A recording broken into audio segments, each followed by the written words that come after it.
job hunting. It's the dreaded ritual that everyone has to go through at some point. And it's almost never the empowering experience you're told it's going to be. Sure, the end goal is to land a job and move up the career ladder. But let's not sugarcoat it. The entire process is brutal, dehumanizing, and a giant soul-crushing mess. It's not just about filling out applications or updating your resume. It's about putting yourself out there again and again, all while feeling like you're screaming into the void. In a world where every rejection stings, and the silence is somehow worse, it's no wonder job hunting feels more like an emotional beatdown than a path to professional growth. So let's dig into why this process feels like it's designed to break you down. First off, there's the emotional roller coaster. Every job application starts with a glimmer of hope. You find a posting that feels like a perfect match. You've got the skills, the experience, and you can totally see yourself thriving there. For a brief moment, you're excited, and maybe you even start daydreaming about the job. But then, after all the excitement and the carefully crafted cover letter you sent in, you're met with nothing. Absolute silence. Or if you're one of the lucky ones, you get a generic rejection email that's cold enough to make your heart drop. It's the kind of rejection that doesn't even have your name on it. Like they couldn't even be bothered to copy-paste that part. It's a nice little reminder that you're just one of hundreds, if not thousands, in a never-ending pile. The whole process is a vicious cycle. You get your hopes up, you get rejected or ignored, and then you're left to pick up the pieces and try again. It's mentally and physically exhausting. And the worst part is that you're expected to just keep doing it. And every time you muster up the energy to put yourself out there again, you know deep down that the outcome probably won't be any different. It's like playing a game rigged against you, and every loss chips away at your self-worth a little more. It feels like a personal failure each time, even though it isn't, because in reality, it's just the broken system doing what it does best, making you feel like a small, insignificant cog in the machine. And let's not forget the pressure to stay positive through all this. Society's obsession with projecting optimism during a job search is overwhelming. You're supposed to have this unshakable drive, powered by pure grit and determination. But when you've been going at it for months with nothing to show for it, that optimism starts to feel like a mask you're forced to wear. By month 3, you're running on fumes, and it's getting harder to fake a smile when someone asks how the job search is going. You try to brush it off, say things like, just hanging in there, or something will come through, even though inside you're feeling the weight of each rejection like a punch to the gut. What makes it worse is the emotional suppression that comes with this expectation to stay positive. You start bottling up your frustration because nobody wants to be that person who constantly complains about the job hunt. You don't want to be a burden to your friends and family, so you put on a brave face, acting like it's no big deal, when, really, it's starting to mess with your mental health. The forced positivity isolates you, and you start feeling like you're the only one struggling. You begin to wonder if there's something wrong with you, even though the reality is that the system is designed to grind people down. The dehumanization doesn't stop there. Let's talk about the way job applications are handled these days. With technology taking over, most companies now use applicant tracking systems, ATS, to filter through resumes. Sounds efficient, right? But here's the catch.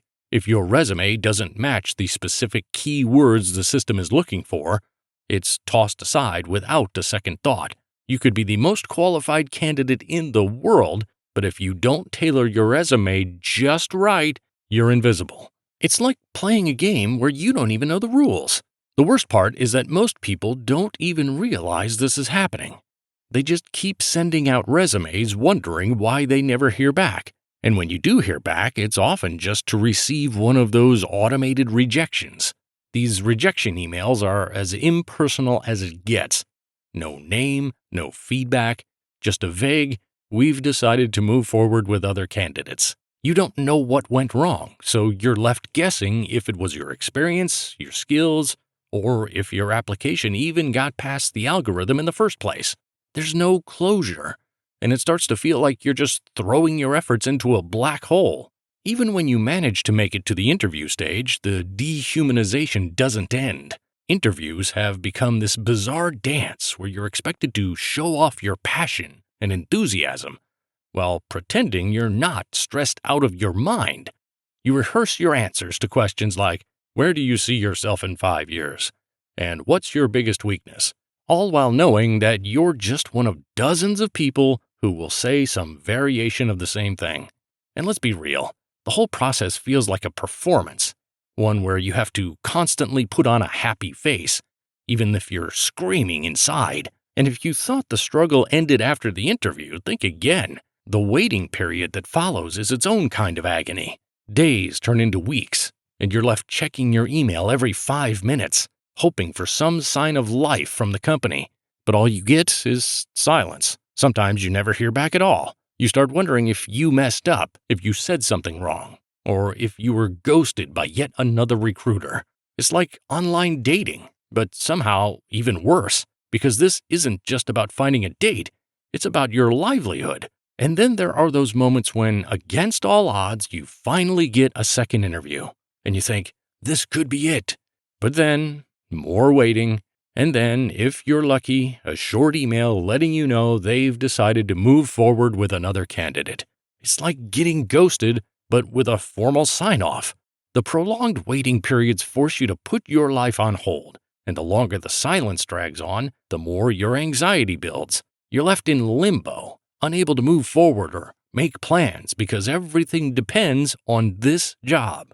It's not just about the lack of human interaction in the hiring process. It's about the complete lack of empathy. When you're job hunting, you're putting your life on hold, sacrificing time, energy, and sometimes money, all for a chance at a stable income.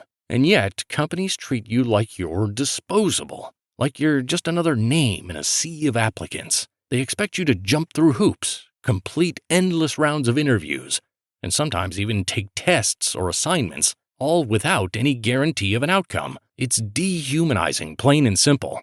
And let's not even get started on the societal expectations. Society puts so much pressure on finding a stable job, and it's seen as the ultimate marker of success. So when you're struggling to find work, it's not just the job hunt itself that's demoralizing. It's the constant questions and judgment from everyone around you. Family and friends ask, "How's the job search going?" with that look of pity in their eyes. And even though they mean well, it just adds to the weight you're already carrying. You feel like you have to lie, say something upbeat, even though you're dreading that question because the honest answer is, it's miserable. There's a sense of shame tied to unemployment, even though it's often out of your control. People look at you differently when you're not working, as if you're somehow less capable or less valuable. This shame isolates you further, making it even harder to reach out for support. And when you add the fact that most people aren't exactly the best at being empathetic, it only amplifies the sense of failure you're already feeling. Let's also talk about the brutal irony of spending years investing in your education and career only to find that the job market doesn't care. You've dedicated time, money, and energy into building up your skills, getting degrees, and gathering experience, but the market doesn't acknowledge it. And as industries shift and technology disrupts traditional roles, the skills you thought would make you employable might not be enough. Qualified workers are left in the dust, trying to navigate a landscape that seems increasingly unfair. In the end, the whole job-seeking process is a dehumanizing grind that's set up to break you down, not build you up. You're expected to stay positive and resilient in the face of repeated rejection, all while society judges you for not having a job. It's a system that not only fails to support people, it actively works against them, leaving job seekers feeling isolated, anxious, and ultimately powerless. Until the system changes, we're stuck navigating this endless loop of frustration and disillusionment, all for the hope of landing that one job that finally sticks. And what's the solution? Well, that's the million-dollar question. Maybe someday we'll see a hiring process that values people as more than just keywords in a resume. And maybe society will stop treating unemployment as a personal failure. But until then, if you're in the thick of the job hunt, just know you're not alone in hating every second of it. The system might be dehumanizing, but you're not the problem.